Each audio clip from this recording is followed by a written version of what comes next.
পারি। আল্লাহ বলে যুবক যখন যৌবন পায়া আমার থেকে বিমুখ হয়, তো আমি কাছের থেকে আইসা যুবককে বলতে থাকি, যুবক, ও যুবক, তোকে যৌবন কে দিল? টাকাকে বলি তোকে টাকা কে দিল? সুপোষীকে বলি তোকে রূপ কে দিল? সম্পত্তি এলাকে বলি তোকে সম্পত্তি কে দিল? ফ্যাক্টরি এলাকে বলি তোকে ফ্যাক্টরি কে দিল? ক্ষমতা এলাকে বলি তোকে ক্ষমতা কে দিল? কুরআনও তো বলে হাল আতা আলাল ইনসানি হিনুম মিনাদ দাহর লাম ইয়াকুন শাইআন মাযকুরা। একদিন তো আলোচনাই ছিল না, অস্তিত্বই ছিল না, আলোচনা করতে হবে। আল্লাহ তো বলে কুনতা মা আম্মাহিনা, তুই নিকৃষ্ট একটা পানির ফোঁটা ছিলি, ফাজআলতুহু দামা, আমি তাকে রক্তে রূপান্তরিত করছি, সুম্মা মজগা, পরে রক্তপিণ্ড, সুম্মা ইযামা, পরে কঙ্কাল, ওয়া কাসাইতু আলাইহি লাহমা, এর উপরে গোশতের আর চামড়ার আবরণ চড়াইয়া দিছি। কুনতা সগীরা, বড় ছোট ছিলি, ফাকাব্বারতুক, কুনতা দাঈফা, বড় দুর্বল ছিলি, ফাকাওয়াইতুক, তোকে সুঠামত্ব দিছি। কুনতা জাহিলা, অজ্ঞ ছিলি, ফাআল্লামতুক, আমি তোকে শিক্ষা দিলাম। কুনতা মিসকিনা ফাআগনাইতুক, তুই বড় নিশ্চয় ছিলি, আখের তোকে স্বয়ং সম্পূর্ণ করলাম। ফাইলাইন, কোথায় চললি? চললি কোথায়? যুবক ভাবো না তোমাকে যৌবন কে দিল? নারী ভাবুক না নারীত্ব কে দিল? পুরুষ ভাবুক না পুরুষত্ব কে দিল? মানুষ হিসাবে কে নির্বাচিত করল?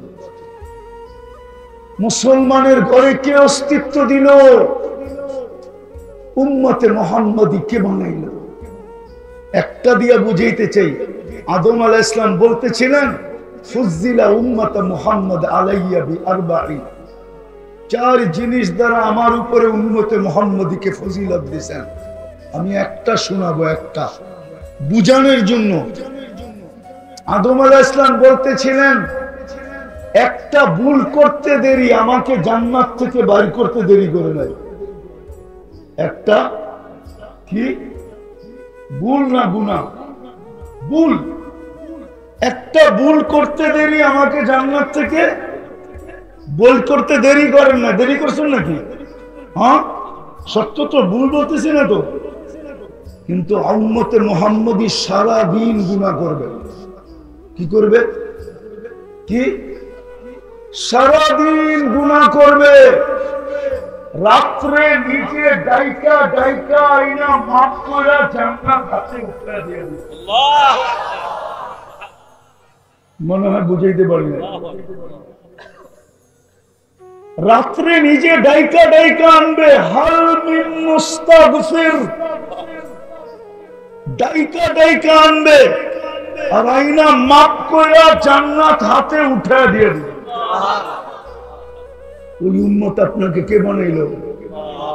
হ্যাঁ, আজকে তো একবার ডেলি দুরূদ পড়ে না। আপনি এক রাত্র 83 বছর কার কারণে পাইলেন? এক রাত্র যে 83 বছর, এটা কার কারণে পাইলেন? কার সুবাদে পাইলেন? বলেন। মুহাম্মাদুর, পুরাটা বলেন, মুহাম্মাদুর। 120 নেকি পাবেন, 120 নেকি ওনার কারণে পাইছেন। আপনি যে বাছাইকৃত হইলেন কার কারণে? আপনি বাছাইকৃত। বাছাইকৃত বুঝেন? কিছু লোক আছে এখনো সারা বাজার ঘুরা তারপরে একটা কিনে। সারা বাজার। আপনিও তো বাছাইকৃত। সমগ্র মানুষের ভিতর থেকে, আমি আমারটা বলি আপনাদেরটা বাদ, সমগ্র মানব জাতির ভিতর থেকে আমি যখন কুদরতি হাতে উঠছি, তো আল্লাহ বলছে তোরে উম্মতে মুহাম্মদী বানাবো। এরকম প্রত্যেকেই তো বাছাইকৃত। কার কারণে? হায় হায়, যে রসুল আরশে যায় উম্মতকে ভুলল না। গাজীপুরের উলামা আমাদেরকে পায়ে হাত রাখি বলুক, কোন উম্মত 1500 বৎসর পর্যন্ত বেঁচে ছিল, অস্তিত্বে ছিল কিনা বলুক। কোন উম্মতকে 15 বছর পর্যন্ত আল্লাহ সুযোগ, 1500 বছর পর্যন্ত সুযোগ দিছিলেন কিনা বলো? একজন বলো। 1500 বছর। আজকে হিজরি হইল 46, 1446, যোগ করেন আরো 13 বছর, কত হলো? আরে বলেন না, কত কত? 59। আরো যোগ করেন 40 বছর 6 মাস 10 দিন, কত হলো? 1500 কিছু বছর হয়ে গেছে, ঠিক না? নবীজি দুনিয়াতে যেদিন পা রাখছেন ওই দিন থেকে 1500 বছর হয়ে গেছে। কোন উম্মতকে সুযোগ দিছে কিনা? কোন উম্মতকে? আজ তো সুযোগই দিয়া যাইতেছে, কিচ্ছু বলে না, শুধু চুপচাপ তাকায়া তাকায়া দেখে। মা বেরুন কাইফা তা'মালুন, শুধু তাকায়া তাকায়া দেখতেছেন আর বলতেছেন ফান্তাদিরু ইন্নী মাকুম মিনাল মুনতাদিরিন, অপেক্ষা করো, আমি অপেক্ষা করতেছি। সীমা রেখায় পা দিতে দেরি, ছুমাইরা উঠায় নিতে দেরি করে। তোমাকে উঠায় নিয়ে যাব, তারপরে প্রশ্ন উত্তর হবে, কিন্তু সমূলে ধ্বংস করব না। কেননা বন্ধুর সাথে আমার অঙ্গীকার, বন্ধুর উম্মতকে আমি সমূলে ধ্বংস করব, সমূলে ধ্বংস করব না, বন্ধুর সাথে অঙ্গীকার। আর এটাও বলছি, বন্ধুর মধ্যখানে থাকবে, আমি কি করে ধ্বংস করব? একমাত্র আমাদের নবীজি কোন মতানৈক্য ছাড়া মদিনা মুনাব্বারায় শুয়ে আছেন, কোন মতানৈক্য। এবং হায়াতুন নবী, কবরে জীবিত, সব নবীরই জীবিত, কিন্তু আমাদের নবীজির হায়াতুন নবী অন্যরকম। সামনে দাঁড়াইলে দেখে, সালাম দিলেন উত্তর না, আবার জবাবও দেন। ওই রসুল আমাদের মাঝে আছে, কিন্তু উম্মত দুরূদ পড়ে না ডেলি 10 বার। রাগ হয়ে যাবেন, বলবো আপনারা করবেন খতমে নবুয়তের তাহাফুজ এই চেহারা দিয়া, পায়ে হাত রাখি, রাগ হয়ে যান না, রাগ হয়ে যান না। আপনাকে আমি প্রমাণ দিতেছি, প্রমাণ। আজ থেকে অনেক দিন আগে, 2000 দশকে হবে, আমি 3 জেলার কাদিয়ানির সভাপতিকে নিয়ে আসছিলাম 3 চিল্লার জন্য। জায়গার নাম বলবো না, পুরো নাম বলবো না, কাকরাইলে গেলে সত্যায়িত করতে পারবেন। 3 জেলার কাদিয়ানির সভাপতিকে, আমিরকে আমি 3 চিল্লার জন্য উঠে নিয়ে আসছিলাম। সারা রাত্র পাশের ছিটে ছিল, আর সারা রাত্র কাঁদতে ছিল, আর বলতে ছিল, মুফতি সাহেব, আমার জানা ছিল না আমার নবীর এত বড় মর্যাদা, আমার জানা ছিল না আমার নবীর এত বড় শান, আমার জানা ছিল না আমি নবীর এতটুকু প্রয়োজন রাখি।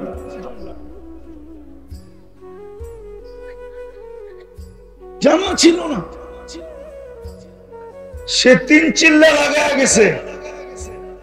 তার নামে একটা গ্রাম আছে, গ্রাম, তার নামে পুরা গ্রামে 250 ফ্যামিলি, সব আবার ফিরত আসছে। অ্যাড্রেস দিলে যে জানতে পারবেন। ওকে যেদিন উঠায় নিয়ে আসি, ওই দিন ওই এলাকায় গরু কেটা দাওয়াত খাওয়ানো হয়েছে। প্রশাসনের লোকগুলো এখন আছে কিনা জানি না আমি, ওনারা ওই জায়গা থেকে বাস পর্যন্ত আমাকে, আমাদের যত বাহিনীর লোক ছিল সবাই আমাকে আগায় দিয়ে গেছে। সত্য তো এটাই। নবীর শান্ত জানে না আমার সমাজ, প্রয়োজনীয়তা জানে না যুবক, যদি ওরা নবীর প্রয়োজনীয়তা জানতো, আমার বিশ্বাস ওরা কোনদিন 50 টাকার চুল 400 টাকা 500 600 1000 টাকা দিয়ে কাটতো না, বরং নবীর আদর্শে চুল কাটতো। আর ভাবতো এটা তো কাটাইতাম 700 দিয়া, কাটাইলাম আমি 50 দিয়া, 650 টাকা দিয়ে মিষ্টি কিনতো আর বন্ধুদের ভিতরে মিষ্টি বিতরণ করত। বন্ধুরা যদি বলতো তুই চুল কেটে কেন মিষ্টি বিতরণ করিস, তো বলতো এই খুশিতে করতেছি যে মুহাম্মদুর রাসূলুল্লাহর আদর্শে আমি চুল কাটছি, প্রত্যেকটা চুলের বদলায় আমি সওয়াব পাবো। আর কাল কিয়ামতের মাঠে যখন দেখা হবে তো আমি সর্ব আগে হাত পাতবো। নবীজি যদি বলে তুই হাত পাতিস কেন, তো হাসি দিয়া বলবো পাকবো না। তো পাকবো না কেন? জীবন বলতো আপনার আদর্শে চুল কাটছি, হাউজে কাউসার পান করায়া দিয়েছেন, পিপাসা দূর হয়ে গেছে, এটা তো সত্য। কিন্তু আমাকে চুল কাটার বিনিময়ে কি দিবেন? দেন না। তাহলে আমার যুবক তো চুল কাটতো নবীর আদর্শে, এত পোশাক পরতো নবীর আদর্শে, মা বোনরা সাজগোজ করতো। রাগ হয় না, আমার মনের ব্যথা বলতেছি। আজ পর্যন্ত চিৎকার দিতেছি বটে, বাংলাদেশে কোনো হুজুরের বড় চিঠি পাই নাই যে হুজুর আপনি এত চিৎকার দিতেছেন, আমার বাসর রাতের শ্বাসটা ফাতেমার মতো ছিল। আজ পর্যন্ত আমি প্রমাণ পাই না। কারো বাসর ঘরের সাজই তো ফাতেমার মতো ছিল। ফাতেমা কি বাসর রাতের সাজে নাই? আরে ফাতেমা রাদিয়াল্লাহু তাআলা নাকি সাজে নাই? উলামা বলত না সাজে নাই? না, হুজুররা হাসে, কিছুই বলে না। সাজছিলেন না? সাজছিলেন না? হ্যাঁ, কিতাবে নাই। তাহলে আমার সমাজের কোন মেয়ে তো বাসর রাত্রে ফাতেমার মতো সাজে না। আপনি বলবেন সাজলে কি হইতো? কিয়ামতের দিন যখন আল্লাহ ফাতেমা রাদিয়াল্লাহু তাআলা আনহার হাতে জান্ডা দিবেন আর বলবেন তোর মেয়েদেরকে ডাইকা নে, তাহলে আমার দেশের মেয়েটাও তো যে পাছে দাঁড়াইতে পারত। ফাতেমা যদি জিজ্ঞাসা করতেন তুই দাঁড়াইলি কেন, তো বলতে তো পারতো যে আমার কাছে কিছু নাই বটে, আপনার পাশে দাঁড়ানোর মতো আমি যোগ্য না, আমার কাছে কিছুই নাই, কিন্তু আমার বাসর ঘরের শ্বাসটা আপনার মতো ছিল, এই জন্য আপনার পাশে দাঁড়াইলাম। জান্নাত তো আপনার হাতে, হুকুম তো হতেছে আপনাকে জান্নাতে যাওয়ার জন্য। আমাকে যদি একটু এই সুবাদে সঙ্গে বলতে পারতো না? পারতো না? কিন্তু আমার দেশের মা বোনরা তো সাজে না। যে নবীর কারণে হাজারো জিনিস পাইলাম, পাইতেছি, পাইতে থাকবো, যিনি আমাদেরকে আরো সেজে বলেন নাই আপনি দুরূদ শরীফ পড়েন, আরে আত্তাহিয়াত পড়েন, ওয়ালা ইবাদিল্লাহিস সালিহিন, এটা কি আল্লাহ বলছিল না ফেরেশতা বলছিল না কে বলছিল? কে বলছিল? নবীজি বলছিল। আল্লাহ তো সালাম দিছেন বন্ধুকে, বন্ধু তো চিৎকার দিয়ে উঠছে আমাকে সালাম দিলেন বটে, আমি নিলাম বটে, কিন্তু আমার উম্মতকে কি দিলেন? আল্লাহ তো ভাবছিল যেখানে আইসা বসছে কাবা কাউসাইনি আও আদনা সুম্মা দানা ফাতাদাল্লা ফাআওহা ইলা আবদিহি মা আওহা, যেখানে আইসা বসছে এখানে সব ভুলা যাবে, আর কিছু মনে থাকবে না। বন্ধু তো দেখি সব বলছে কিন্তু উম্মত তো বলে নাই। আপনাকে তো বলে নাই, আপনি তো শুক্রবারে 10 বার দুরূদ পড়েন না, 100 বার পড়েন না, 200 বার পড়েন না। আমি তোলাবাদের পায়ে হাত দিয়ে বলি ওরা বলো ওরা 500 বার দুরূদ পড়ে কিনা। অথচ হাদিস তো বলে শুক্রবারে আমার উপরে বেশি দুরূদ পড়ো, বেশি বেশি দুরূদ পড়ো শুক্রবারে, শুক্রবারটা আমাকে দিয়া দিও। মুহাম্মদুর রাসূলুল্লাহ তো বলতেছে শুক্রবারে আমার উপরে বেশি বেশি দুরূদ পড়ো। উম্মত তো দুরূদ পড়ে না, দুরবস্থা হবে না তো হবে না কেন? আপনারা ফিলিস্তিন নিয়ে যেই চিৎকার দেন, আমি আপনাদের বিরুদ্ধে না, কিন্তু আপনারা মিডিয়া দেখা চিৎকার দেন।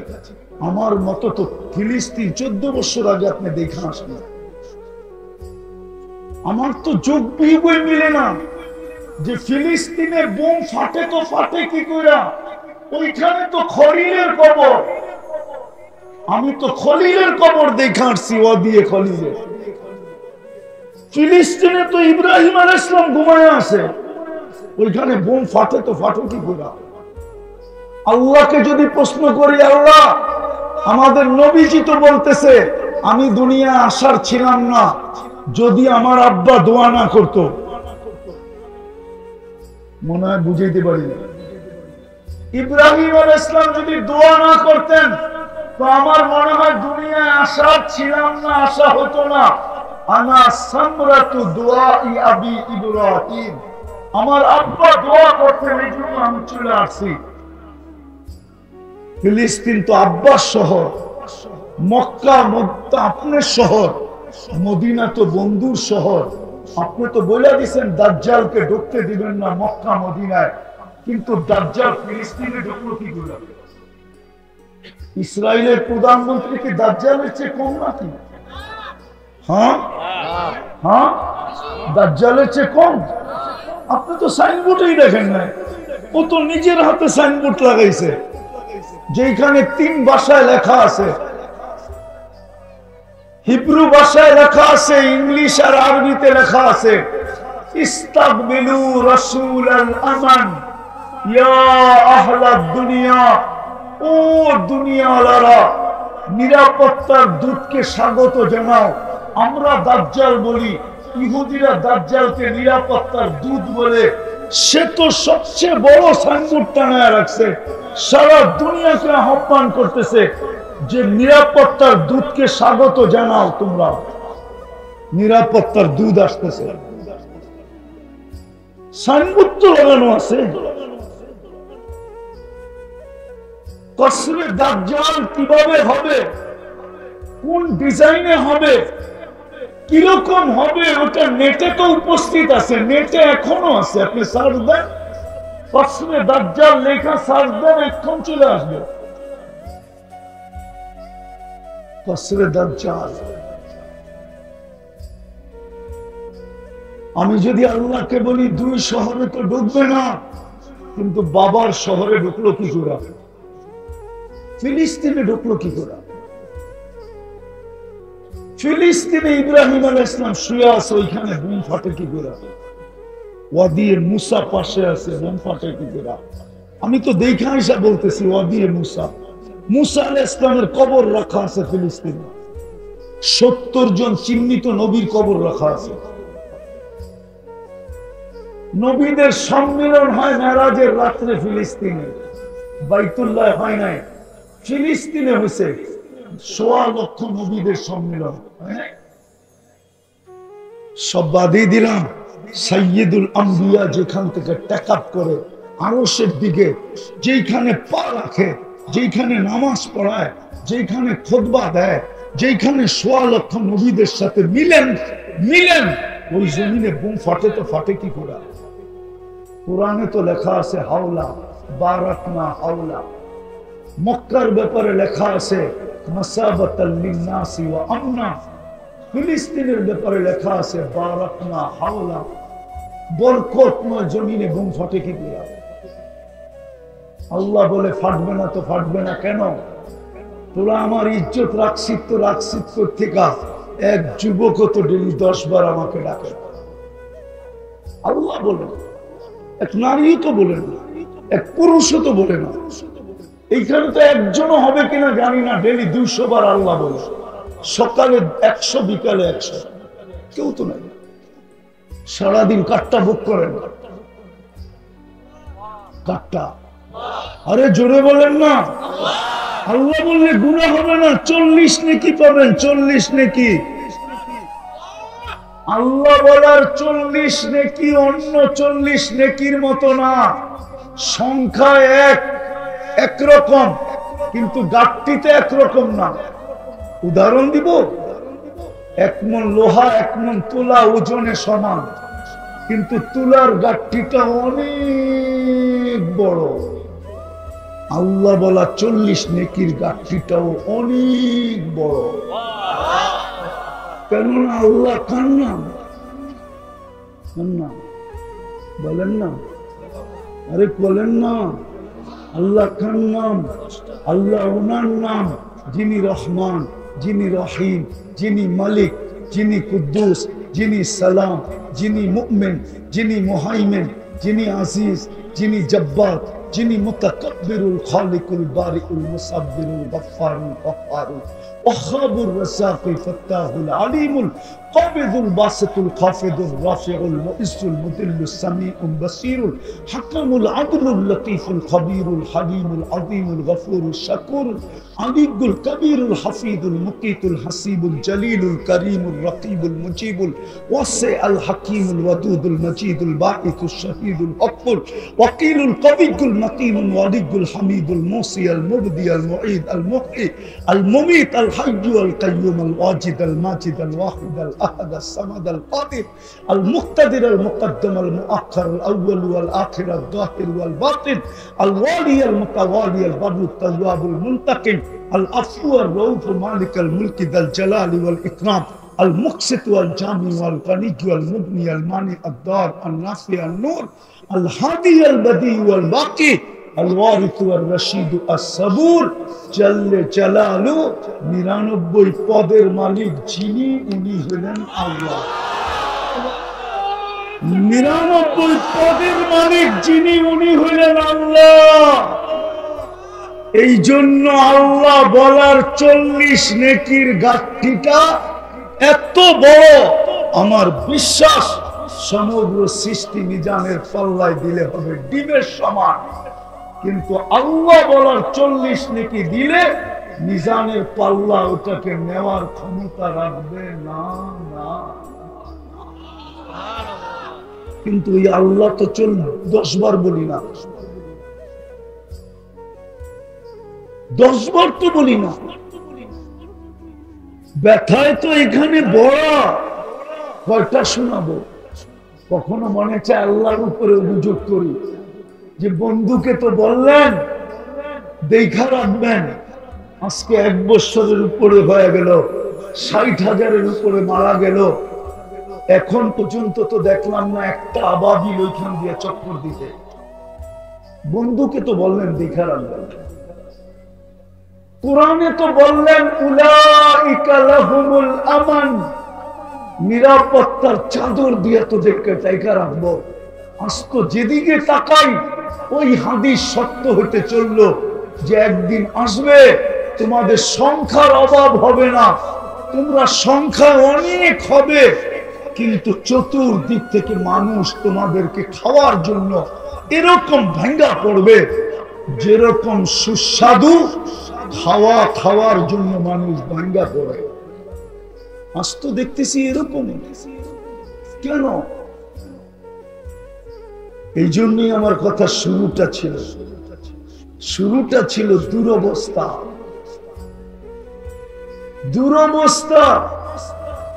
আজকে আমাদের দুরবস্থা চোখে দেখতেছি, দুরবস্থা। আর হবে না কেন? আল্লাহর হুকুম তো মানে না, ওয়াজ তো ওয়াজ হয় না, হট্টগোল হয়। যদি মনোযোগ দিয়ে শুনতো আর পরিবেশটা যদি নির্জুম হইতো তাহলে তো 2টা পুরস্কারের ওয়াদা ছিল। প্রথম গুনাহ মাফ, ইরজিউ মাগফুরান লাকুম, যাও গুনাহ মাফ।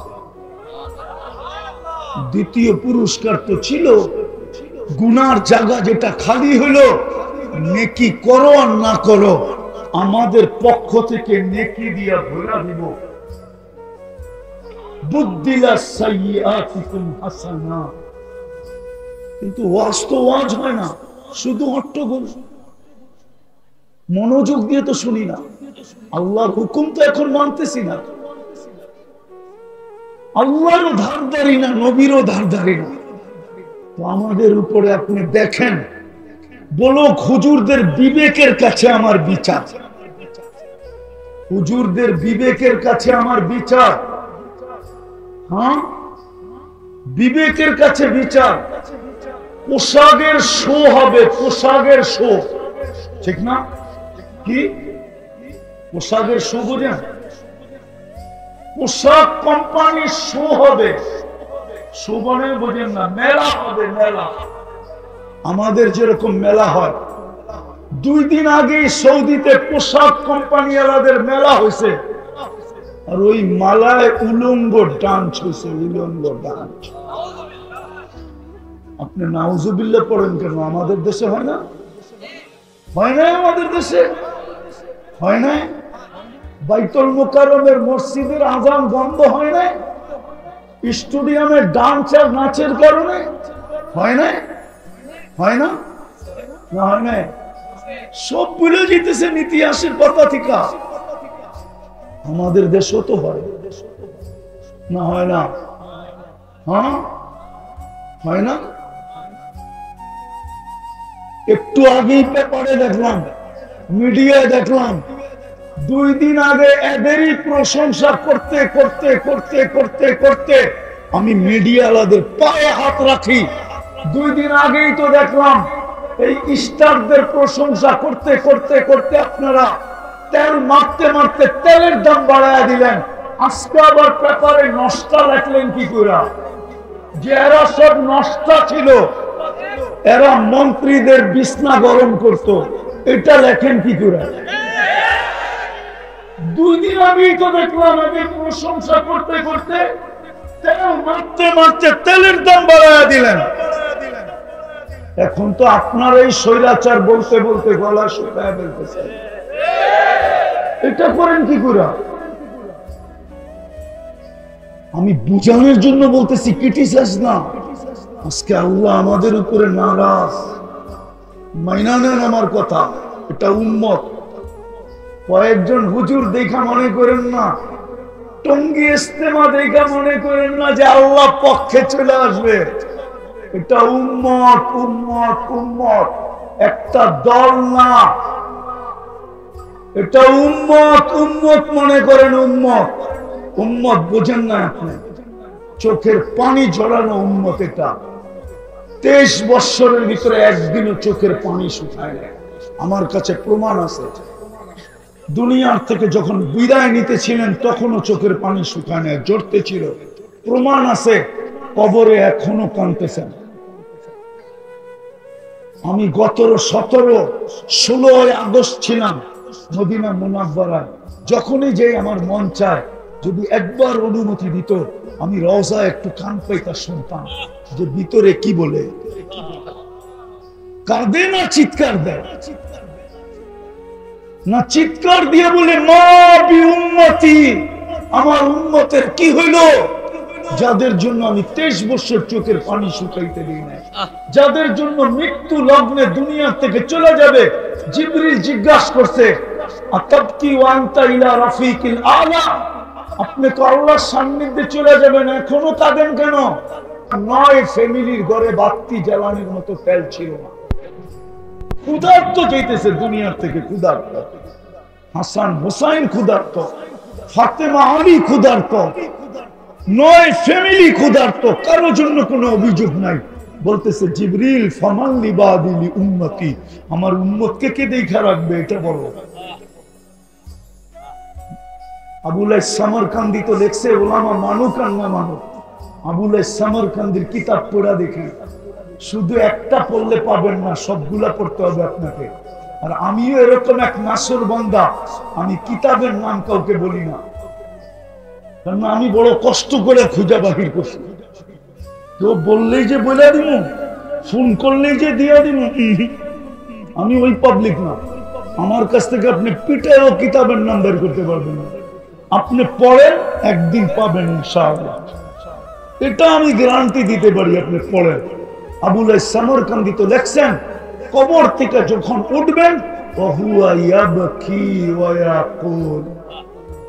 চোখে পানি থাকবে, মুখে চিৎকার থাকবে, জিবরিল চতুর্দিকেই তো ফাঁকা, ময়দান তো ফাঁকা, উম্মত তো দেখি না, উম্মত কোথায়? জিবরিল সান্ত্বনা দিবে, মা শাক্কাল আরদা আহাদুন ইল্লা আনতা, আপনি ব্যতীত জমিনের উপরে কেউ ওঠে নাই। উম্মত কোত্থেকে উঠবে? আপনি শান্ত হন। পরেরটা শুনবেন। আমার জাতিকে তো দেখি এখনই যে অবস্থা দেখতেছি, ইলেকশন তো বহুত দূরে, ঠিক না? হ্যাঁ, এখনই তো অবস্থা অন্যরকম না? কি কোন? ইলেকশন আইলে তো আরো দেখবো, ঠিক না? অতীতেও তো দেখছি, ঠিক না? ইউনিয়ন পরিষদের একটা চেয়ার পাওয়ার জন্য মরতে রাজি ছিল, মারতে রাজি ছিল। কত বাচ্চা এতিম হয়ে গেছে, কত নববধূ বিধবা হয়ে গেছে। আপনার নবীজি তো কিয়ামতের দিন মাকামে মাহমুদ পাবেন। ওলামা বলুক তো, বৈশা দেখবে কিনা চেয়ারটা কিরকম বানাইছে, বলুক না। চেয়ারে তো বসবেন না। দুটা জবাব দিছে, আমি বসলাম, চেয়ার যদি আমাকে উড়ায় নিয়ে জান্নাতে চলে গেল, আমার উম্মতের কি হবে? দ্বিতীয় জবাব দিছেন, আমি তো চেয়ারে চেয়ার আমার মানি, আমি হাত রেখে প্রমাণ করলাম এটা আমার, কিন্তু আমি বসবো তো বসবো কি করে? উম্মতকে তো বইলা আসছি মাওইদুকুমুল হাউজ, হাউজে সাক্ষাৎ হবে, আমি হাউজে যে অপেক্ষা করব, উম্মত যেন আমার অপেক্ষা না করে। আসতে দেরি, আমি পিপাসিত উম্মতকে পানি পান করাইতে দেরি করব না। আমি হাউজে ছুটা যাব, উম্মতকে পানি পান করাবো, আবার আমি মিজানে ছুটা যাব। পাল্লা যদি সামনে না ঝোঁকে তো আপনার প্রতিশ্রুতি আছে সালতুতা, আমাকে চাইলে দিবেন, আমি চাওয়ার হাত উঠায় দিব। আপনি বলে দিছেন আমাকে শাফি তু শাফা, সুপারিশ করলে মঞ্জুর করবেন, আমি ওইখান থেকে সুপারিশ করতে শুরু করব। আমি মিজানে দৌড়াবো, আমি বসবো তো বসবো কখন? তৃতীয়, আমি পলসেরাতের ওইখানে চলে যাব। উম্মত যদি পার না হইতে পারে তো দুরুদের গাঠি মাথায় দিয়া পার করায়া দিব।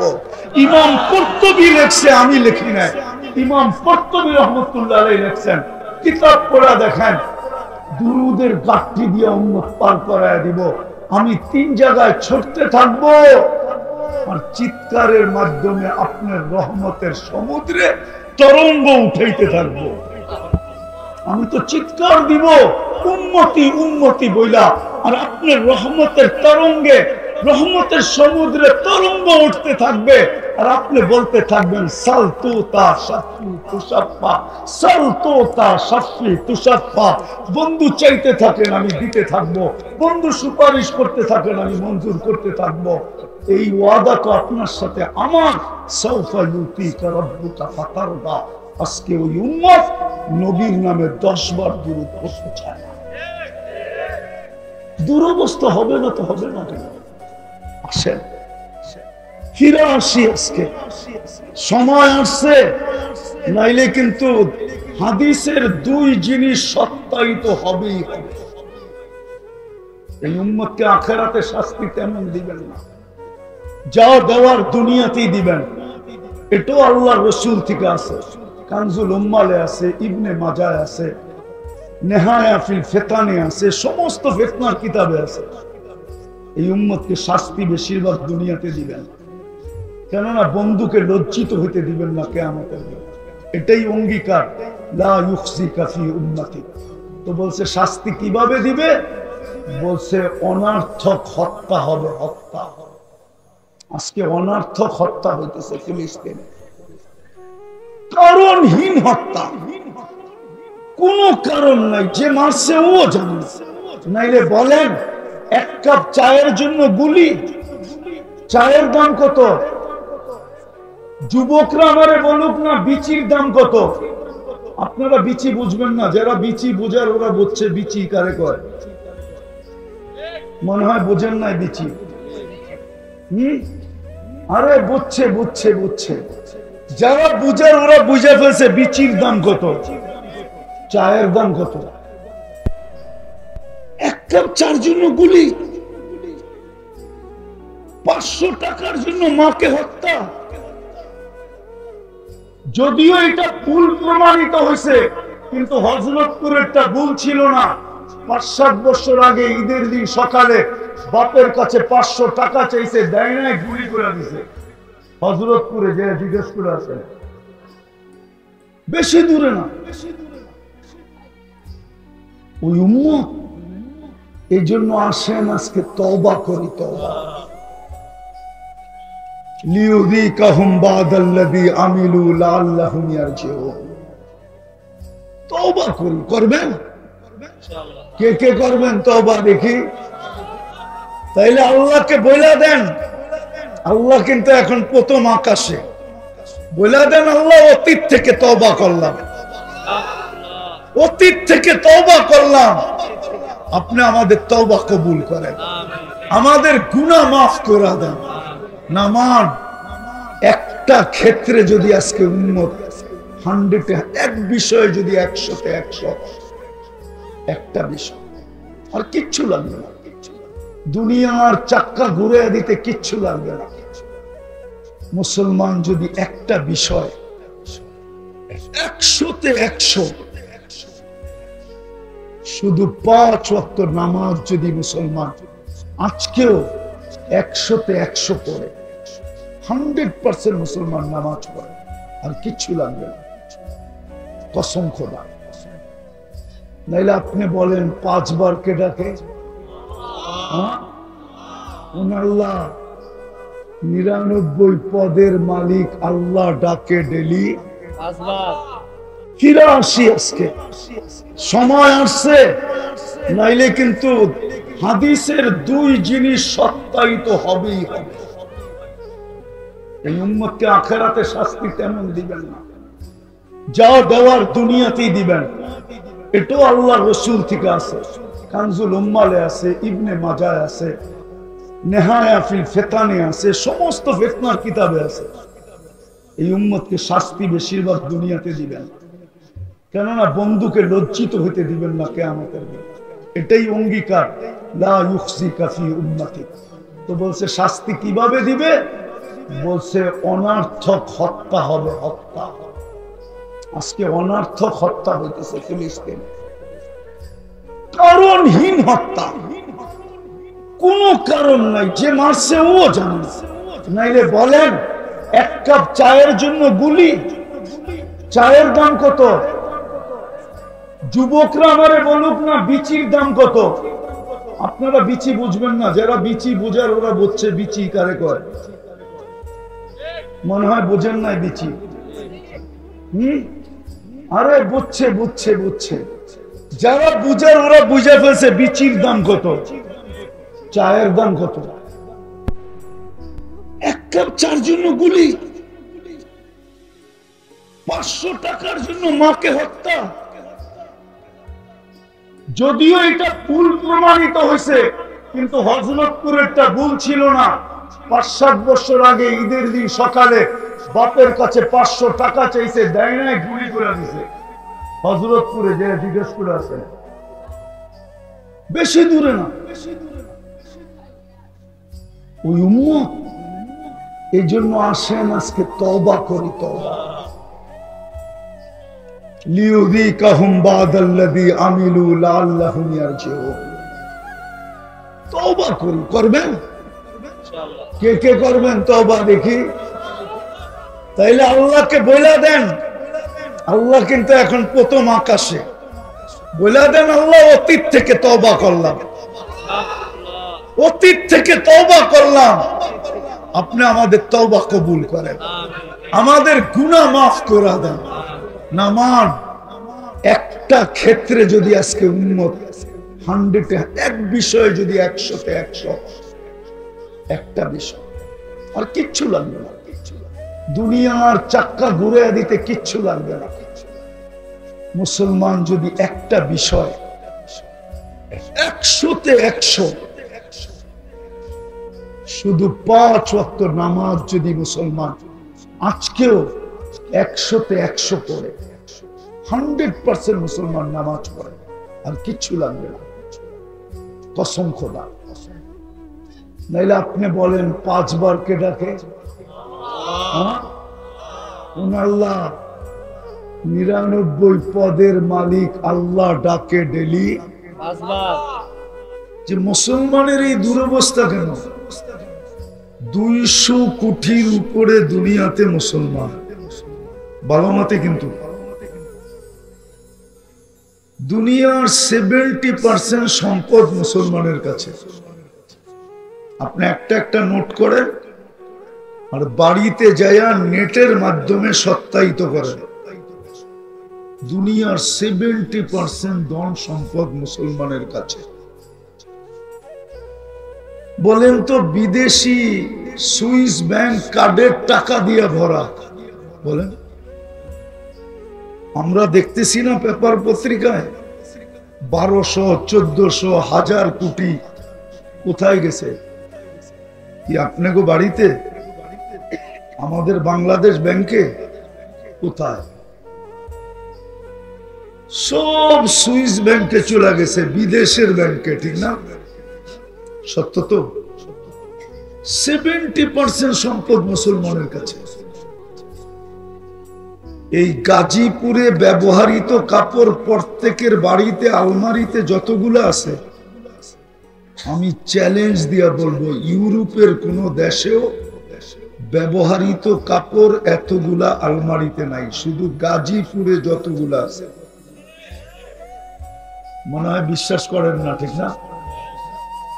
এই গাজীপুরের প্রত্যেকের বাড়িতে ব্যবহৃত কাপড় আলমারিতে যতগুলো আছে, ইউরোপের একটা দেশে এতগুলা ব্যবহৃত কাপড় কারো আলমারিতে নাই, পুরো দেশের ভিতরে নাই। আমার মনে হয় বিশ্বাস হয় না।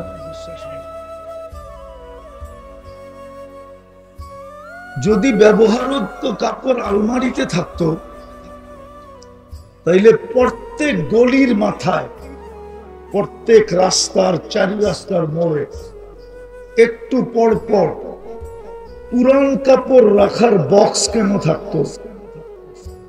জিজ্ঞাসা করেন ইউরোপে যারা গেছে, আমেরিকাতে যারা গেছে, কানাডায় যারা গেছে, অস্ট্রেলিয়া যারা গেছে, জাপানে যারা গেছে, জিজ্ঞাসা করেন। নাহলে আপনি নেটে সার্চ দেন, রাস্তার একটু পর পরই পুরান কাপড় রাখার বক্স রাখা আছে, বক্স।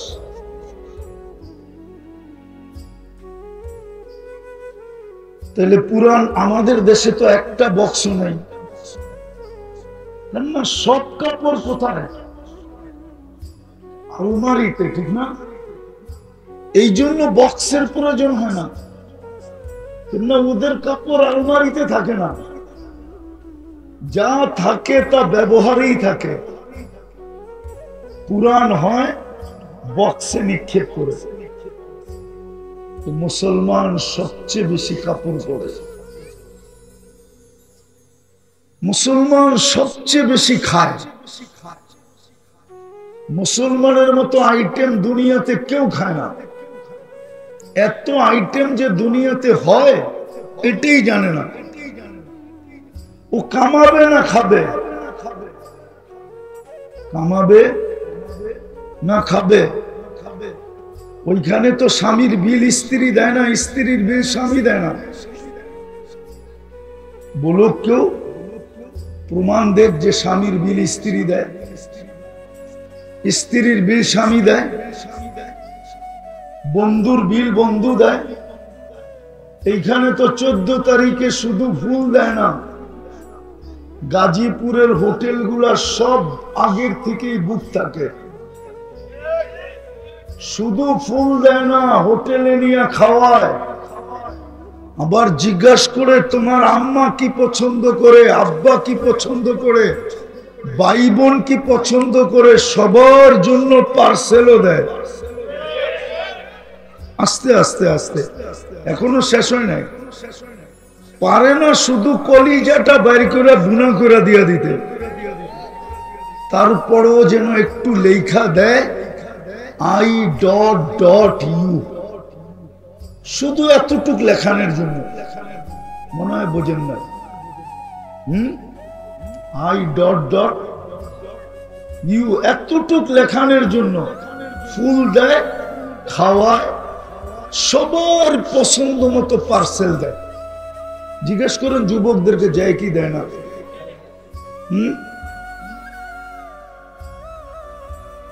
ওই দেশে তো কেউ কারো বিলই দেয় না, যার যারটা শেষে দেয়, এত সহজ না। তো মুসলমান খায় বেশি, আইটেম বেশি, তারপরেই দুরবস্থা কেন? আপনি যদি বলবেন দুরবস্থার প্রমাণ, আমি একটা প্রমাণ দিই। যদি দুরবস্থাই না হইতো মুসলমানের, আরেকটা রয়ে গেল, তারপরে যাই। দুনিয়ার সবচেয়ে বড় টাকা কাদের কাছে? আরে বলেন না, কার কাছে? বলুক না, দুনিয়ার সবচেয়ে বড় টাকা কার কাছে? না, মনে হয় উনি জানে না। সবচেয়ে বড় টাকা মুসলমানদের কাছে। কুয়েতের 1 টাকা দিলে $5 পাওয়া যায়, $5। আমি নাইরা চেরা বলতেছি, নাইরা চেরা। সবচেয়ে বড় টাকা 4 মুসলমান দেশের, কুয়েত, বাহরাইন, ওমান, ব্রুনাই। আছে কেউ প্রবাসী এখানে? জিজ্ঞেস করেন তো, ওমানে চাকরি করলে কয় টাকা পায়? 200-250 টাকা বেতন পায়। 250 টাকা বাংলাদেশে নিয়ে আসলে 70,000 টাকা হয়। কত কত? কয় ডলার? 70,000-এ? আরে বলেন না, 70,000-এ $250।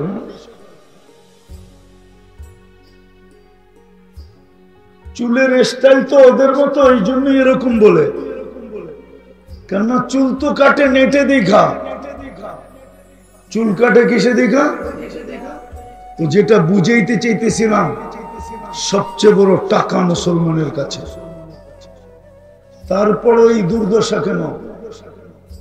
গত অক্টোবর থেকে আজকের অক্টোবর, নভেম্বর, দুইটা জাতিসংঘের সারা দুনিয়ার প্রধান রাষ্ট্রপ্রধানদেরকে নিয়ে দুইটা সম্মেলন হলো। তার ভিতরে 60টা মুসলমান দেশও ছিল, 60টা মুসলমান দেশ। তার ভিতরে দুনিয়ার সবচেয়ে বড় টাকাওয়ালা 4টা দেশও ছিল। 200 কোটি মুসলমান হওয়া সত্ত্বেও সবচেয়ে বেশি খায়, সবচেয়ে বেশি পড়ে, সবচেয়ে বেশি ব্র্যান্ড ব্যবহার করে।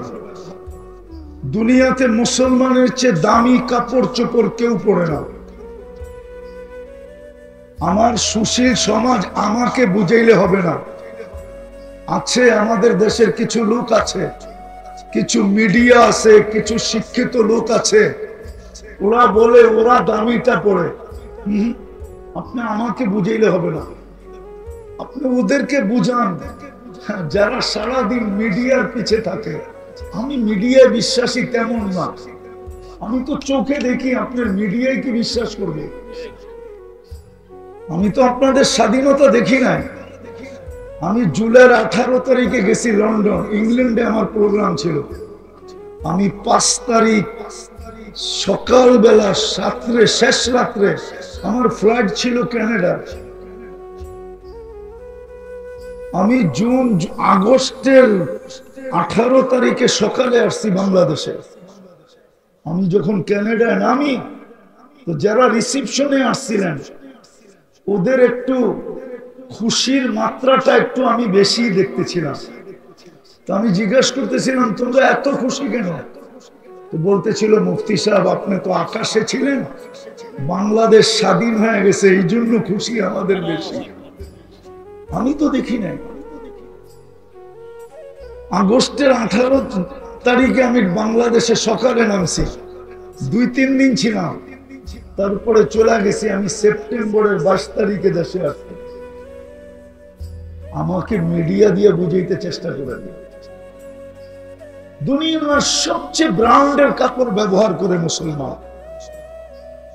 নেটে সার্চ দিয়ে আপনি আমাকে দেখান কোন দেশের জুতা আছে 22 লাখ টাকা দামের জুতা পরে, কিন্তু বাংলাদেশের মিডিয়া সার্চ দিলে পাবেন বাংলাদেশের একজন মুসলমান আছে যে 22 লক্ষ টাকার জুতা পরে। ওটা কি পরে না মাথায় দেয়? কি করে? তো দুনিয়ার সবচেয়ে বেশি ব্র্যান্ড ব্যবহার করে মুসলমান। ও যুবক বলো না, ম্যাকডোনা কারা বেশি খায়? কেএফসি কারা বেশি খায়, রাডু কারা বেশি ব্যবহার করে, রুলেক্স কারা ব্যবহার করে, দামি দামি গাড়ি কারা ব্যবহার করে, সব মুসলমান। তারপরেও তো দুইটা সেমিনার গেল বাৎসরিক, ইসরায়েলের বিরুদ্ধে ছোট একটা প্রতিবাদ, ছোট একটা নিন্দা প্রস্তাব পাশ করতে পারে না। কারণ কি? এটাই তো বুঝাইতে চাইতেছিলাম। এত দুরবস্থা কেন? এত দুরবস্থা কেন? এত দুরবস্থা যে 60টা মুসলিম দেশ, 200 কোটির উপরে জনসংখ্যা, যাদের টাকা দিয়ে সব ব্যাংক চলে। আমি চিনি ইংল্যান্ডে আমি চিনি একটা ড্রাই ক্লিনার আছে, শুধু কাপড় ওয়াশ করে এক ফ্যামিলি। ওইখানে রানী এলিজাবেথের কাপড় ওয়াশ করার অনুমতি নেই, শুধু এক ফ্যামিলির কাপড় ওয়াশ করে। ইংল্যান্ডে ডেলি সকালে ফ্লাইটে কাপড় যায়, বিকালের ফ্লাইটে ওয়াশ হয়ে চলে আসে। হুজুর গভর্নর বিশ্বাস হয় না, নেটে সার্চ দেন, এখন পাবেন। চিনি আমি ওইটা। ইটালিতে চিনি আমি এক ফ্যামিলির জুতা তৈরি হয়, আর কারো জুতা ওইখানে এলাও নেই। ওটা মুসলিম ফ্যামিলি। তারপরে দুর্দশা কেন? কেন দুর্দশা এরকম? আমার সমাজের তো 90% মানুষ পশ্চিমাদের চালচলনে অভ্যস্ত। 90% মানুষ আমাদের সমাজের, আমার জাতি, যাদের বিয়ে বলেন, শাদী বলেন, 14 তারিখ বলেন, 31st নাইট বলেন, সবকিছু, সাজ বলেন, গুজ বলেন, সবকিছুই তো পশ্চিমাদের আদলে, পশ্চিমাদের মতো। তারপরে ওরা আমাদের সাথে এত বিদ্বেষ রাখে কেন? বলেন, আমাকে যুক্তি দিয়ে বুঝান। আমি যুক্তিতে বিশ্বাসী, চিল্লা চিল্লিতে বিশ্বাসী না। ওই মমিন সিং এর কথা, মাইরা অ্যালবাম কাইটা অ্যালবাম ফাইলা অ্যালবাম, এটাতে আমি বিশ্বাসী না। আমাকে যুক্তি দিয়ে বুঝান।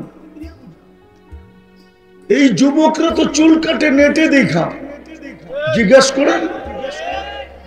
50 টাকার চুল কাটে এরা 700-800। স্কিন প্রথমে নেটে দেখে, তারপরে চয়েস করে, তারপরে স্ক্রিনশট দেয়, তারপরে সেলুনে নিয়ে যায়। যখন দেখায় তো সেলুনেরা ডাইরেক্ট বলে না, ওরও তো ব্যবসায়িক একটা নীতি আছে। ও প্রথমে পানি খায়, তারপরে ঢোক গলে, তারপরে বলে 700 টাকা। আর ও কি বলে? টাকার কোনো প্রশ্ন না, এই ডিজাইনের চুল চাই। বলো, এইখানে আছে চাঁদ রাত্রে, ঈদের রাত্রে 4 ঘন্টা সিরিয়ালে বসা থেকে চুল কাটায় 1000 টাকা দিয়ে। জিজ্ঞেস করে। কিন্তু ও যখন ইউরোপ যাইতে চায় তো 30 লাখ টাকা কেন চায়? ওর চুলের স্টাইল দিকে তো ভিসা দিয়ে দেওয়ার উচিত ছিল, ঠিক না? ঠিক, যুক্তি তো এটাই বলে, ঠিক না? কিন্তু 30 লাখ চায় কেন? আমার দেশের যুবক সমুদ্রে কবর হয় কেন? আমি তো একজন চিনি না। চলেন, মনে উঠলো একটু শোনায়া দিই। 2019 আমি লস এঞ্জেলিসে বসা ছিলাম, সকালের নাস্তার দস্তরখানে। তো দুটা ছেলে পাশে বসছে, চুলগুলা বিলকুল এলোমেলো, গায়ের কাপড়টা ময়লা, চেহারা গুলা মলিন। আমি জিজ্ঞেস করলাম, বাবা এটা তো আমেরিকা, হলিউডের জায়গা। হলিউড, লস এঞ্জেলিস কিন্তু হলিউডের জায়গা। চিনেন হলিউড? না, হুজুররা করতে চিনব। হলিউডের জায়গা, তোর পোশাক আশাক চেহারা এমন কেন? তো বলতেছে হুজুর বিকাল বেলা জেলের থেকে বাহির হয়ে আসছে, আমাদের আপনজন বলতে কেউ নাই এখানে, খুঁজতে খুঁজতে তাবলীগের মার্কাজে চলে আসছে। আমি বললাম জেলে গেলে কেন? বলছে মেক্সিকো দিয়া ঢুকতে ছিলাম, তো পুলিশের হাতে পড়ে গেছি, জেলখানায় নিয়ে গেছে, 3 মাস পরে বাহির হলাম, কেস চলতে থাকবে, যদি জিততে পারি তাহলে থাকতে পারবো, নাহলে চলে যেতে হবে। তা আমি বললাম তুমি মেক্সিকো দিয়ে আসলে কি করে? মেক্সিকো কোথায়, বাংলাদেশ কোথায়? তো বললো আমি প্রথম ভেনেজুয়েলায় আসছি, আরো 8 থেকে 10টা দেশ টপকাইতে টপকাইতে আমি মেক্সিকো দিয়ে ঢুকছি। জিজ্ঞাসা করলাম কত টাকা দিয়ে আসলে? বললো হুজুর 25 লক্ষ টাকা। ভালো মতে শুনেন কিন্তু, সামনে মজারটা সামনে। আমি বলতেছিলাম তোমরা দুজনই ছিলে? বলছিল না আমরা টিম ছিলাম। আমি জিজ্ঞাসা করলাম বাংলাদেশি কয়জন ছিল? যে আমরা এই টিমে 3 জন ছিলাম। আমি জিজ্ঞাসা করলাম আরেকজন কোথায়? ওরা যে চোখ দিয়ে পানি পড়তেছে, আমি তো খাইতেছি আর জিজ্ঞাসা করতেছি, এটা আমি খেয়াল করি নাই। পরে যখন তাকাইছি তো দেখতেছি চোখ দিয়ে পানি পড়তেছে। আমি জিজ্ঞাসা করছি কাঁদো কেন? বলছে হুজুর অনেক দিন একসাথে ছিলাম, তো ও মেক্সিকোর জঙ্গলে হারায় গেছে, জানি না ওর পরিণতি কি করছে। আজকে চুল ওদের স্টাইলে কাটে, কাপড় চোপড় ওদের স্টাইলে পরে, 14 তারিখ ওদের থেকে রমরমা অবস্থায় উদযাপন করে। আমি তো 14 তারিখ আমেরিকাতেও দেখছি, বাংলাদেশের মতো তো এরকম মাতাল হওয়া দেখি না। না যুবতীরা মাতাল, না যুবক মাতাল। ওইখানে তো একজনে আরেকজনের সাথে দেখা হইলে হয়তো গালে গাল লাগাইলো আর এতটুক বলে দিল ইউ আর মাই হানি, তুই আমার মধু, কাহিনী শেষ। এইখানে তো যুবক সারাদিন ফুলও দেয়, একটু আগে বললাম না, হোটেলেও খাওয়ায়, আবার পার্সেলও বাড়িতে পাঠায়। 31st নাইট তো আমি অস্ট্রেলিয়ায় দেখলাম, বাংলাদেশের মতো তো মাতলামি দেখলাম না। জিজ্ঞাসা করেন অস্ট্রেলিয়ায় ফোন করে, শুধু নির্দিষ্ট জায়গা ব্যতীত তো কোথাও দেখলাম না কিছু। বাংলাদেশের তো ঢাকা শহরের প্রত্যেকটা ছাদের উপরে বলেন 31st নাইটে যে আতশবাজি হইতেছিল আমাদের দেশে, জানি না এইবার কতটুকু হবে। যা আতশবাজি হইতেছিল 31st নাইটে, ওই টাকাগুলো যদি জমা হতো তাহলে আমার বিশ্বাস কোন একটা থানার যদি নাও হতো তাইলে একটা ইউনিয়নের দারিদ্রতা দূর করা সম্ভব ছিল। ছিল না? বলুক সত্য কিনা? হ্যাঁ, এরকম মাতলামি তো আমি অস্ট্রেলিয়া দেখলাম না। তারপরও তোমাদেরকে কেন সমুদ্রের ভিতরে জান দিতে হয়? 30, 40, 50 লাখ টাকা দিয়ে যেতে হয়।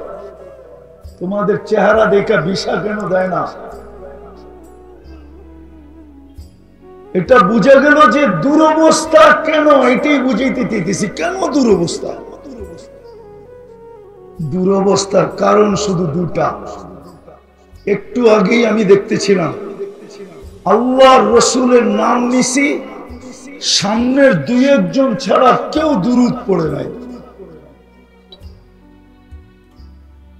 আর এইখানেও কেউ নাই। কাল বাদে পরশু শুক্রবার, ঠিক না?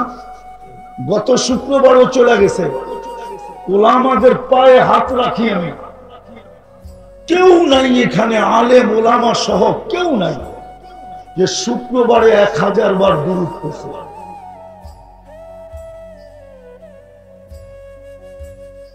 সামনের মজমায় কেউ নাই যে গত শুক্রবারে 200 বার দুরূদ পড়ছে। কোন যুবক নাই যে 10 বার দুরূদ পড়ছে, 10 বার। সামনে কেউ নাই যে ডেলি 200 বার আল্লাহ বলে, 200 বার আল্লাহ। কি একজন যুবক নাই যে ডেলি 10 বার আল্লাহ বলে, 10 বার। যুবক, তোমাকে যৌবন দিয়া সাজাইছে কে? তোমাকে যদি যৌবন দিয়া না সাজাইতো তো কেউ তোমাকে দেখা মুস্কি হাসি দিত? বলো, আজ পর্যন্ত তৃতীয় লিঙ্গকে দেখা কে চোখ টিপে দিছে? দিলেও ওরকম একটা তৃতীয় লিঙ্গ আলাই দিছে। দিলেও কে দিছে? কে দিছে? ওরকম একটা তৃতীয় লিঙ্গ আলা দিছে। কেননা ও জানে তৃতীয় লিঙ্গ না হইল ওরকম একটা ব্যক্তি দিছে যে আসল জায়গায় যায়া ফেল হবে। ও দিছে আসল জায়গায় গেলে ও ধরা পড়া যাবে যে এইটাও তো তৃতীয় লিঙ্গ না হইল তৃতীয় লিঙ্গের কাছাকাছি। মনে হয় বুঝাইতে পারি না, লাউড স্পিকার বহু দূর। ও ব্যতীত ওকে দেখা কোনো বড় যৌবনওয়ালা হাট্টা গাট্টা ও হাতে তালি দিতে পারে কিন্তু কোনোদিন চোখ টিপি দিতে পারে না। তোমাকে দেখা যে চোখ টিপি দেয় কি কারণে? কে দিছে তোমাকে যৌবন? আরে বলো না, কে দিছে? এই জন্যই তো আল্লাহ বলে আমার তাই তো কাইনানে তানদুর বিহা, চক্ষু দেই না যেটা দিয়ে তুই দেখিস। আমার তাই তো কাউদুনানে তাসমাউ বিহা, দুটা কান কি দেই না যেটা দিয়ে তুই শুনিস। আমার তাই তো কালিসানান তানতিকু বি, বাকশক্তি কি আমি দেই না যেটা দিয়ে তুই বলিস। আমার তাই তো কাকলান তুমাইয়িজু বি, মগজ কি আমি দেই না যেটা দিয়ে তুই ভালো মন্দ বুঝিস। আমার তাই তো কালবান তাতাফাক্কারু বি, দিল কি আমি দেই না যেটা দিয়ে তুই চিন্তার বোঝা উঠাস। আমার তাই তো কা ইয়াদানে তাফতিশু বিহা, দুটো হাত কি দেই না যেটা দিয়ে তুই কর্ম করিস। আমার তাই তো কারিজলানে তামশি বিহা, দুটো পাও কি দেই না যেটা দিয়ে তুই চলিস। আমার